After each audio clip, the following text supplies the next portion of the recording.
This episode of Capes of Lunatics Sidekicks is brought to you by Tweaked Audio. To get awesome headphones, go to tweakedaudio.com and use the coupon code Southgate to get 30% off, free shipping, and a lifetime warranty. Or you can get there through the link on our website, southgatemediagroup.com. Recording has started.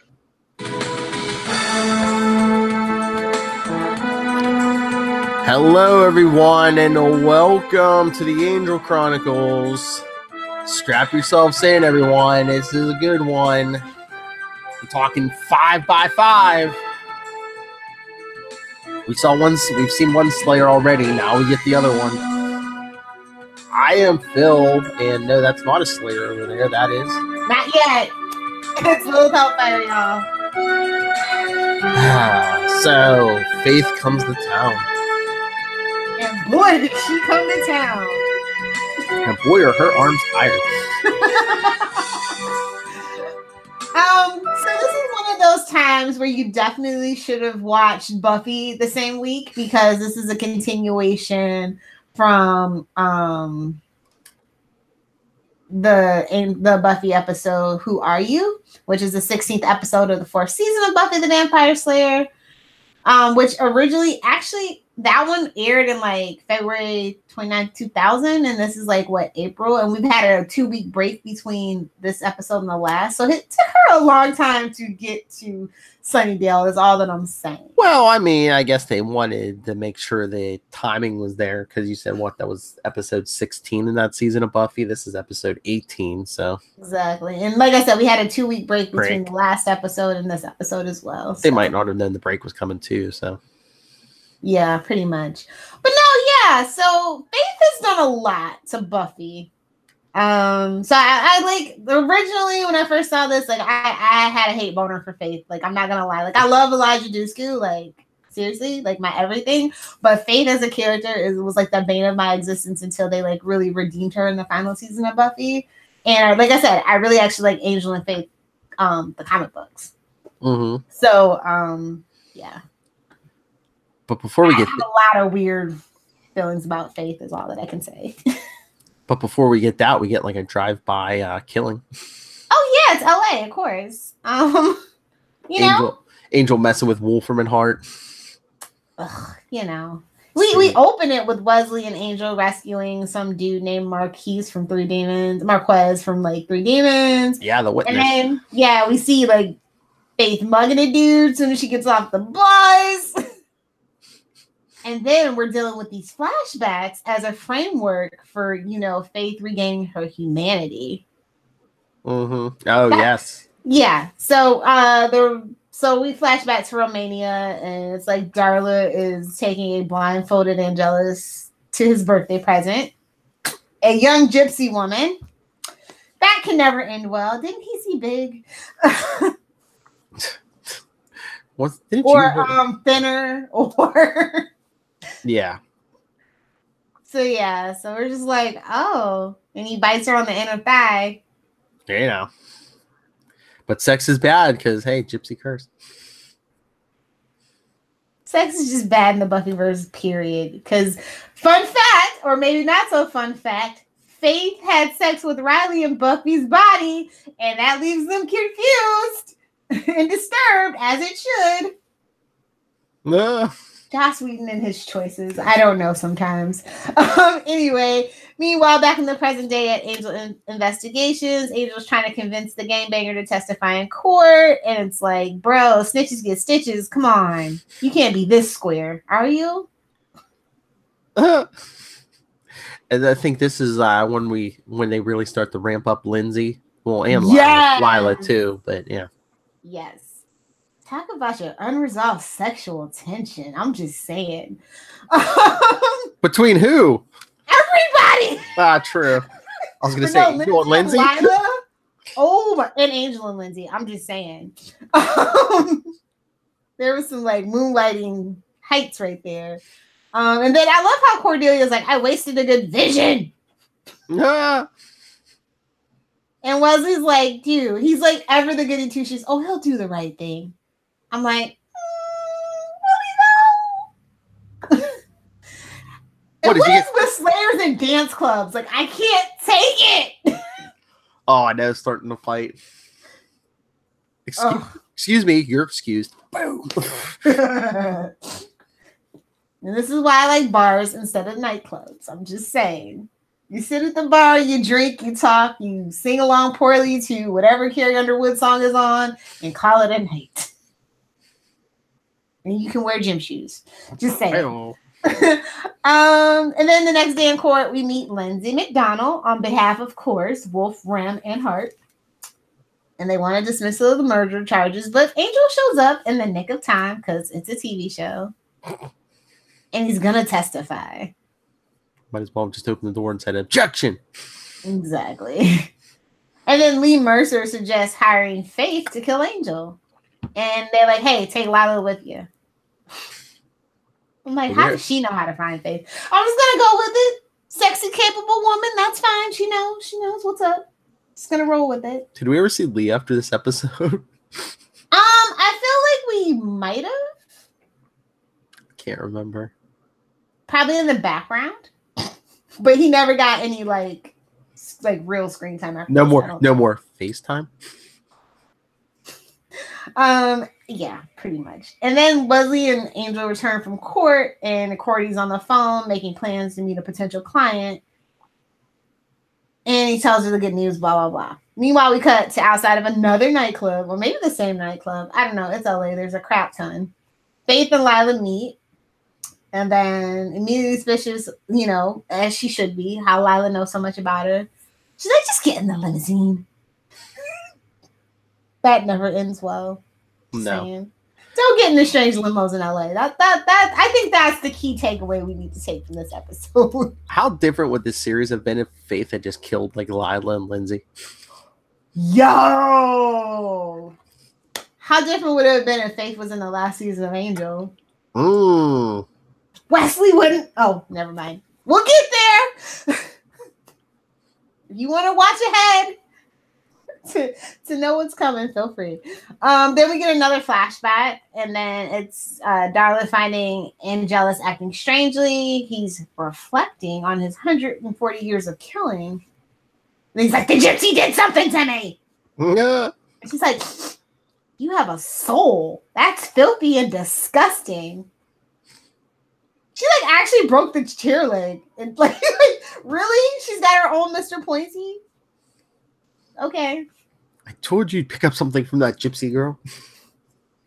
It's always Darla's fault. Blame Darla. Yeah.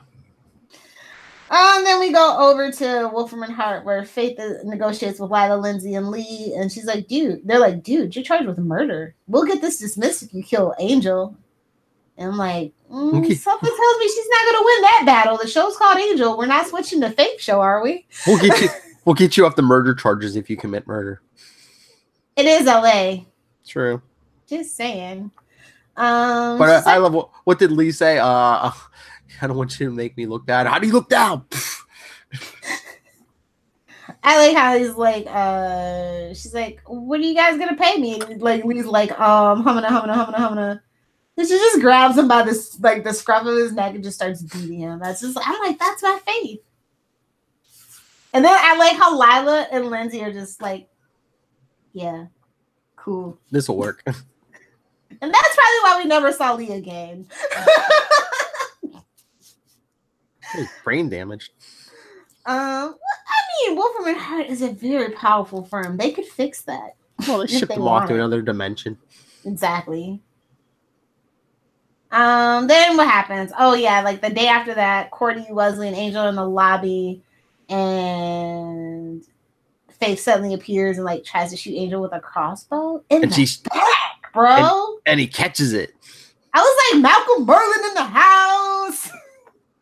And he Faith's like, that's so cool. I know.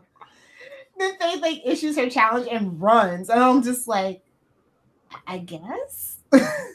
And then of course Angel calls Giles. Yep. And they're like, Faith has been out of her coma for a week, more like a month or 2 or 3 or 4, but we're just gonna forget all that. And then Cordy agrees, but Wesley doesn't want to be involved. He wants to be involved. He says don't get involved with it. Basically, that's Giles' advice for everything. But no, this is the episode where we actually learn that Faith is actually literally insane, though. Is she literally insane, or is she just in pain? No, she's insane. Yeah. It's like we get into it the next time we see her when they break her out for the thing, but yeah. No, like, yeah, I think for what happened in the Buffy episode, like, she actually felt love and she didn't know what to do with it. That's my fan wanking theory. Mm-hmm. And also, she is, like she says to Buffy on a couple of occasions, it feels like mine, so it's probably yours, so it belongs to you. Like, she carries that because it's two Slayers, and it ever, you know what I mean? Like, Faith has always been a little off. Mm-hmm. And I think it had to do a lot with, like, you know, her and Buffy being, like, two sides of the same coin, and it shouldn't be two Slayers at the same time kind of thing. Also, yeah. I feel like had a lot to do with it. Yeah, I think that the power wasn't supposed to be shared by both. Yeah. Yeah. You know, it would be an interesting thing to examine if they hadn't killed Kendra. But anyway, still better. It's fine. I'm not over it, but it's fine. But then, anyway. so Faith kidnaps Wesley to get Angel in the game. It's like, I mean, as much as I love Wesley, I'm just like, it's not like she kidnapped Cordy. I mean, this is what I was thinking in this episode. It's like, it's Wesley. You replaced Doyle. He's replaceable too. It's not like I almost got through to her and some British guy, you know, messed it up so she didn't trust anybody. And Cordy's like, it's not Wesley's fault that some British guy. Oh wait, that was. I know. Oh my God! So also this episode starts the running gag of this Scooby Gang 2.0 breaking into Wolf Remenhart, which is like super impenetrable building, much like Star Labs. Might as well just have a key. Yeah, I love how Lindsay was bragging about the security system. Meanwhile, Angel got up to his office, opened the door, which wasn't even locked.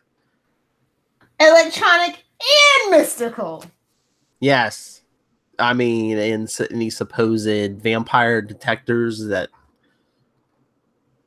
See you real soon, Lindsay. Real soon. Although I was thinking that guy Angel was talking to in the lobby, was that guy really that stupid, or was that like a distraction so they could I'm going to say it was a distraction. And you know, even the most powerful companies have lackeys, dumb lackeys that they can set up as patsies. Always remember that. That's if true. You seem like you're a little underqualified for the job that you're working, you might be a patsy, especially if you work in the finance division. Just an FYI for y'all. Moving right along. We get I think it's the last flashback where we see him all like on the streets of Borsa, and they toss coins in the mud. It's like he's basically looking for an excuse to get beat up. Yeah. Because and then he bites that lady, yeah. Oh, so good. I was just like, yes, kill her! I'm bad! Yeah, it's a great parallel story for Faith, which I mean they were really setting the framework, and I know that if it hadn't got canceled, they were wanting to have Elijah Dushku back. It's honestly why Fox had so many shows of Elijah Dushku, you know. True Calling. I feel like she was in the Dollhouse or one of those other shows too. Yeah, I think it was Dollhouse. Yeah, and she had another show too. So just I'm just saying, when contracts fall through, companies are obligated to fulfill it in another way. It's why you see so many recycled CW stars. Anyway, then we get the flashback still continues. He's like, I can't. Oh God. Oh God. Let's her live. What a pansy. Who, Angel? Yeah. But Wesley was ready to like murder her with that kitchen knife until he caught them in the end. I know. And Angel like, dude. I was like, did he just kick her? Like, really? You just kicked a girl. Well, he was letting her get her shots in. He was like, and then he was like, I don't think so, Faith. Yeah, and then they crash out of the window, land on a dumpster, and then they're in the alley 3 stories below. Thank goodness for that Slayer strength and uncompromised immune system and unbreakable bones. And of course, it doesn't start to rain until they're out in the alley. It's the perfect culmination of a fight. You got to fight in the rain, even though it's LA. But I'm just saying, it could have been raining as they came out the window, but nope, not until they hit the ground. They get up, starts raining. Oh, and then the sign of Faith's humanity makes him drop the knife. Really? Well, I mean, don't you think it would seem pretty evil and pretty douchey if you stabbed her in the back while like Angel's consoling her? That would be perfect if I wrote a show. But I'm brutal and I don't care about people. And do you really think Angel would let him stay? If Angel's like willing to forgive Faith, do you really think he would let Wesley stay if he killed Faith while he's holding her? I know. And then Angel kills Wesley and we're all good. Like I said, at this point, the first time that I was watching, I'm like, well, Wesley, I still felt like I liked having Wesley around, but he still felt kind of disposable. And I'm like, oh, Faith shows up. She's totally going to kill him, right? And I mean, Wesley was running on anger at that point. I think it really struck him. It's like, oh yeah, she's not all there in the head. I mean, it's like, killing a mental patient, she's not evil. She's just nuts. Well, send her to Texas. So yeah, but no. And like I said, I really love the Buffyverse because they go so far out of their way for foreshadowing. And they come up with this story and they make it work. And sometimes it takes seasons. Like I said, this is all definitely when you can look back in retrospect to see that they're setting up rehabilitation for her to come back in the final season of Buffy and really have that redemption and give that character a lot of closure and her version of a happy ending. And it all starts here. And I think that's pretty cool when you look back at it. Oh, yeah. For some reason, it's really important that the flashbacks take place in October. I don't know why. In the fall. So there's 2 episodes that you definitely want to like watch if you're not like a Buffy watcher, but if you like Faith. And the references that they make about Faith, it's This Year's Girl, where she actually tries to kill Mama freaking Summers. You have to be a monster to want to kill Mama Summers. I'm just saying. And then, of course, Who Are You? The episode that we just talked about at the beginning of the episode. Those are some really messed up episodes of Buffy. I'm just saying. Yeah. That's why you have that love-hate relationship with Faith. It's just like, you did all this to Buffy, but we understand, kind of. All right, here's a nitpick. She she attacked the guy at the bus station. Like, that was his apartment she was torturing Wesley in, right? Squatter rights. So did she kill the guy? No, because the next episode we find out he's alive. Oh yeah, that's true. It was squatter rights. But I was like, where was he? Because that seemed like that was a while between the time she knocked him out and she was in his apartment for a while. Yeah. He didn't like call the cops or anything. Not that they could have stopped Faith, but I mean, convenient plot point is convenient. I guess. But no, squatters' rights or whatever. Because Faith issued him a challenge that they're down to fight anytime. So that's how come Angel could circumvent it. And I'm just fan wanking, but that's what makes sense to me. I guess. Okay, so I'm probably going to be a lot more harsh about this episode. I'm going to give it a B-. Ooh. It's a good episode, but the dialogue was kind of lacking. And I feel like they could have done the Faith thing a little bit better. They could have done the flashbacks a little bit better. I don't know. I liked it. I'll go the A- this time. Okie dokie. I mean, I like the action. I don't know. I know it was cheesy, but they kind of got me with the parallel, and I don't know. Eliza's hot. What am I going to say? Like I said, I fault no one for liking what they like. If you like Suicide Squad solely because of shorty shorts on Margot Robbie, I am okay with your opinion. But don't try to tell me it's a good movie. Don't do it. Can you not bring your new boyfriend into this? Hey, that's a strong word. Acquaintance, companion. Your latest potential. Oh, he's a potential. There we go. Your latest acquisition. Anyway, what was your favorite scene? It's probably got to be the fight in the alley at the end. Okay. I like Angel actually like wearing a suit and doing the convincing corporate speak as they try to like sneak into Wolfram Heart. Like it just gave me flashbacks to my job. but with the numbers go through the roof in the toilet. Oh yeah. Awesome. Well, like I said, the dialogue. I don't think I really had a favorite line or anything like that. The dialogue was kind of. I mean, I like the series is like really trucking along now. It's like we've really evolved since like the first half of the season. Doyle. Yeah, we should really stop harping on that, but really it has. Yeah, and like I said, it definitely was supposedly the plan all along. So yeah. So anything else?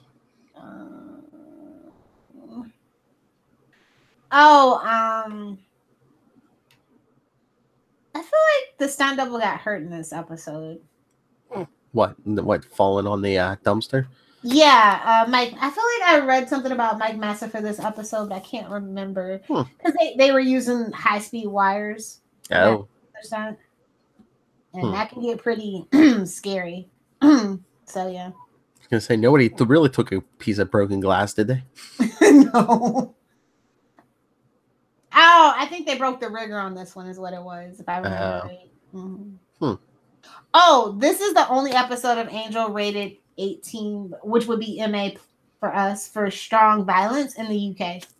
I was gonna say for the torture, or just strong violence, I guess. Oh, frequent strong violence, because this episode is brutal.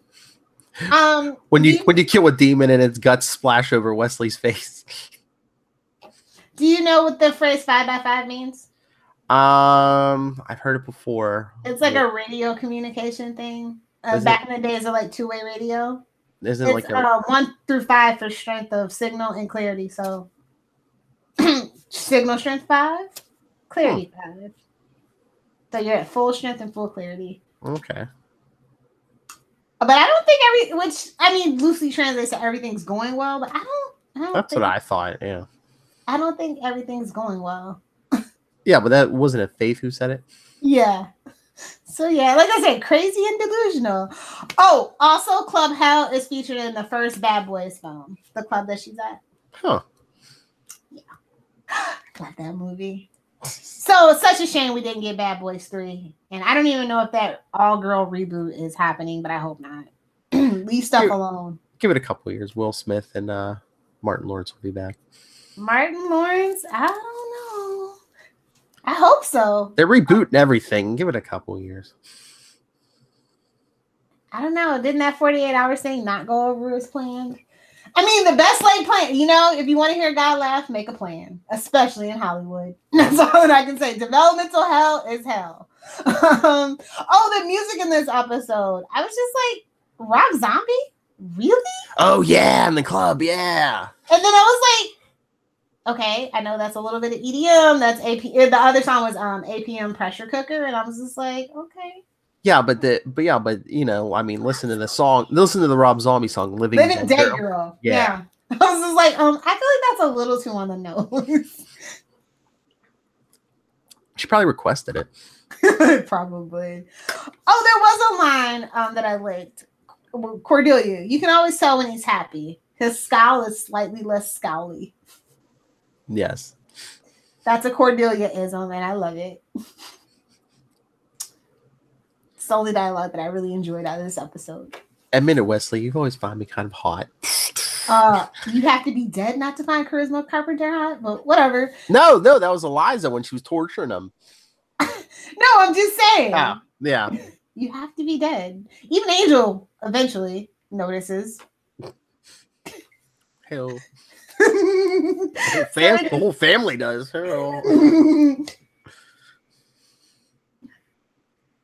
Genetics does not work like that, not even mystically. But anyway, let's get into some shameless plugs and wrap this baby up. All right, everyone, send us your thoughts on this episode and the next one. It's a big one. Another crossover. The last appearance of Buffy on this show, I do believe. Yes. Physical, yes. Yes, not mentioned. The last physical appearance of Sarah Michelle Gellar. So we get both Slayers. Send us your thoughts, capesandlunatics@gmail.com. We're on Facebook, Angel Chronicles, @Angel TV Podcast, and @CL Sidekicks on Twitter, @CL Sidekicks on Instagram, and the voicemail 614-382-2737. That's 614-38-CAPES. We help the helpless. And Lilith. People want to find you. What club you will be at? Where can they ask you? It should have been Club Hellfire. Such an opportunity.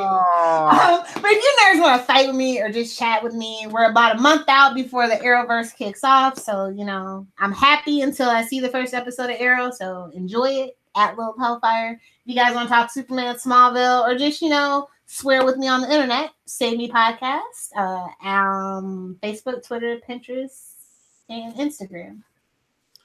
And if you would like to do any interviews with us, please, anyone involved with this show in any way, email me, nightwingpdp@gmail.com, and on Twitter, I am @nightwingpdp. All right. Thank you once again for joining us. The Angel Chronicles, like we said, next episode, 2 Slayers. For the price of 1? And Angel versus a helicopter? What?